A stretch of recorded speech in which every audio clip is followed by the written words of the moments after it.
ओम दोस्तों, मैं योगाचार्य मनोज श्रीमती गोमती देवी योग एवं प्राकृतिक चिकित्सा महाविद्यालय से हम पढ़ रहे थे समाधिपाद के अंदर हम हमने 30 श्लोक के बारे में समझ लिया था और अब हम 21 से लेकर 30 श्लोकों तक पुनः वाचन करेंगे और 31 से लेकर 40 तक के श्लोकों के बारे में हम पढ़ेंगे।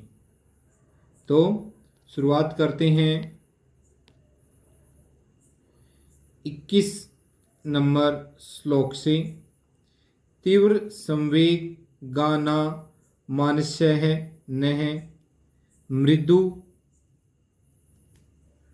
मध्या अधिमात्र त्वपि विशेषः ईश्वर प्राणी धानाद्वाह क्लेश कर्म विपाका आसेर परामुष्ट है पुरुष विशेष है ईश्वर है। इसको दोबारा पढ़ देते हैं। क्लेश कर्म विपाका सैर परा मृष्ट है पुरुष विशेष है ईश्वर है।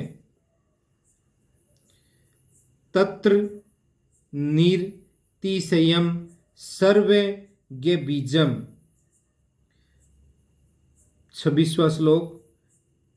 स एषु पूर्वसामपि गुरु कालेनान वंशे दात। 27 नंबर श्लोक। तस्य वाचके प्रणवः तज पस्त तदर्थ भावनाम। आइए 29वां नंबर श्लोक। तत् प्रत्येक वे तनाधिगमो अप्यंतरा या भावा अस्च। आइए 30वां श्लोक, बड़ा श्लोक है, आराम से पढ़ेंगे। व्याधि स तयान संशय प्रमाद आलस्य अविरति भ्रांति दर्शन अवलब्ध भूमिकत्व अनवस्थिकत्व त्वानि चित्त विक्षेपास्ते अंतर्यायः। आइए अब हम 31वें नंबर श्लोक से शुरुआत करते हैं आज के सत्र को। तो 31वां श्लोक क्या कहता है? दुख दोर्मनस्य अंगे मेजये त्वे श्वास प्रश्वासा विक्षेप सह भुवः। अर्थात दुख हताशा शरीरांगों में सूक्ष्म कंपकपी असहज श्वास प्रश्वास विक्षेप सहभागी हैं। अर्थात ये सब पूर्वोक्त चित्त विक्षेपों के साथ साथ पैदा हो जाते हैं। तो पूर्वोक्त चित्त विक्षेप कौन कौन से बताए गए? व्याधि, सत्ययान, संशय, प्रमाद, आलस्य, अविरति, भ्रांति, दर्शन, अवलब्ध भूमिकात्व, अनवरस्ति तत्व, ये चित्त के विक्षेप हैं। और इनके साथ में क्या पैदा हो जाता है? दुख हो जाता है, हताशा हो जाता है, शरीर अंगों में सूक्ष्म कंपकपी पैदा हो जाती है, असहजता उत्पन्न हो जाती है, श्वास प्रश्वास विक्षेप सहभागी हो जाते हैं। अर्थात ये सब पूर्वोक्त चित्त विक्षेपों के साथ पैदा हो जाते हैं। 32वां नंबर श्लोक क्या कह रहा है? तत् तीसेधार्थ मेकत्वा भयाशय है। अर्थात उन व्याधि सैतयान आदि विक्षेपों तथा दुख आदि विक्षेपों के निराकरण के लिए एकत्व का अभ्यास करना चाहिए। एकत्व अर्थात परमात्मा ओमकार का यहाँ पे निर्देश दिया गया है कि ओमकार का हमें अभ्यास करना चाहिए, ओमकार का हमें जप करना चाहिए। 27वां श्लोक कहता है तस्य वाचके प्रणवः। आइए 33वां श्लोक क्या कहता है? मैत्री करुणा मुदितो पेक्षाणाम सुख दुख पुण्य अपुण्य विषयाणाम भाव नातिश्चतः प्रसादनम, अर्थात सुखी व्यक्तियों के प्रति मैत्री भाव, दुखी व्यक्तियों के प्रति करुणा भाव, पुण्यात्मा व्यक्तियों के प्रति प्रसन्नता का भाव तथा पापी व्यक्तियों के प्रति उपेक्षा का भाव रखने से साधक का चित्त शांत व निर्मल हो जाता है। 34वां श्लोक। प्रच्छर्दन विधारणाभ्याम व प्राणस्य, अर्थात श्वास के बार बार बाहर फेंकने व रोकने की प्रक्रिया द्वारा भी चित्त शांत व निर्मल बन जाता है। 35वां श्लोक क्या कहता है?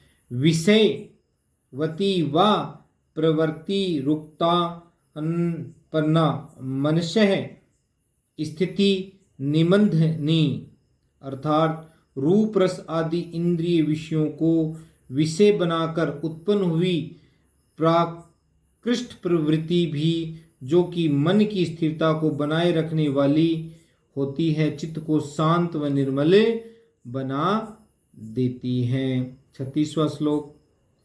वी शोका व ज्योतिष्मति, वी शोका व ज्योतिष्मति, शोक से रहित प्रकाश से युक्त प्रवृत्ति भी चित्त को शांत व निर्मल बना देती है। यहाँ पे इन श्लोकों में चित्त को निर्मल बनाने के लिए, शांत बनाने के लिए उपाय बताए जा रहे हैं। तो क्या क्या उपाय बताए कि श्वास को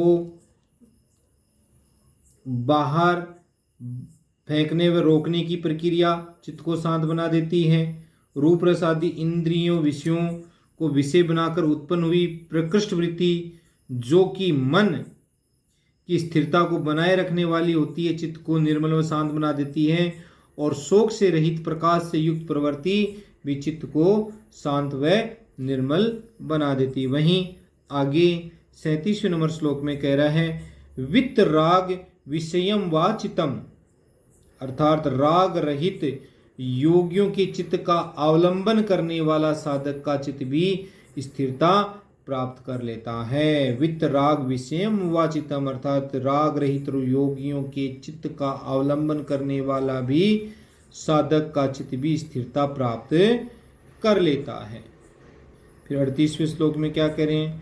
स्वप्न निंद्रा ज्ञाना अवलंबनम वा, स्वप्न निंद्रा ज्ञानावलंबनम वा, अर्थात स्वप्न का अवलंबन एवं निंद्रा में बोध का अवलंबन भी, स्वप्न का अवलंबन एवं निंद्रा में बोध का अवलंबन भी चित्त को शांत व निर्मल बना देता है। आइए 39वां श्लोक क्या कहता है?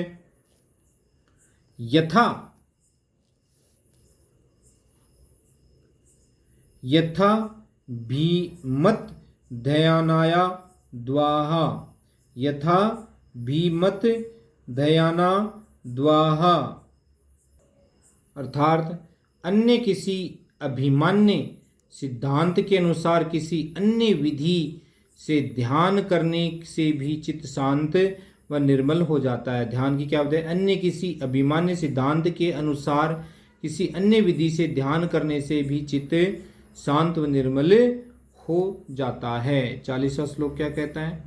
परमाणु परम महत्व, परमाणु परम महत्वान तो 80 वशीकार है, अर्थात पूर्वोक्त विधियों के माध्यम से स्थिर किए हुए चित्त का परमाणु से लेकर परम महत्व पर्यंत वशीकरण संभव हो जाता है। अर्थात पूर्वोक्त जो विधियां जो बताई गई हैं, जिनसे चित्त को हम शांत करते हैं, निर्मल करते हैं, उन विधियों से स्थिर हुए चित्त का परमाणु से लेकर परम महत्व पर्यंत वशीकरण संभव हो जाता है। इस प्रकार से हमने 31 से लेकर 40 तक के श्लोकों को पढ़ा और समझा।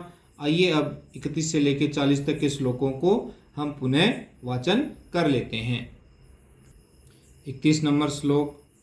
दुख दोर्मनस्यांगी में जैत्व श्वास प्रश्वासा विक्षेप सह भुवः। 32 नंबर श्लोक तत् प्रतिषेधार्थ मेकत्वाभ्यासः।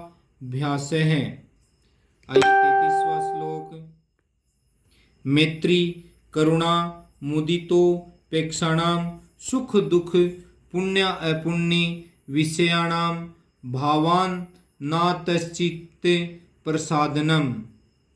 34वां श्लोक प्रसर्द विधारणाभ्याम व प्राणस्य। आइए 35वां श्लोक विषयवती व प्रवृत्ति रूपना मनसः स्थिति निबंधनी। आइए 36वां श्लोक क्या कहता है विशोका व ज्योतिषमती। 37वां श्लोक वितराग विषयम व चितम। 38वां श्लोक स्वप्न निंद्रा ज्ञानावलंबनम व। 39वां श्लोक यथा भीमत ध्याना द्वाहा।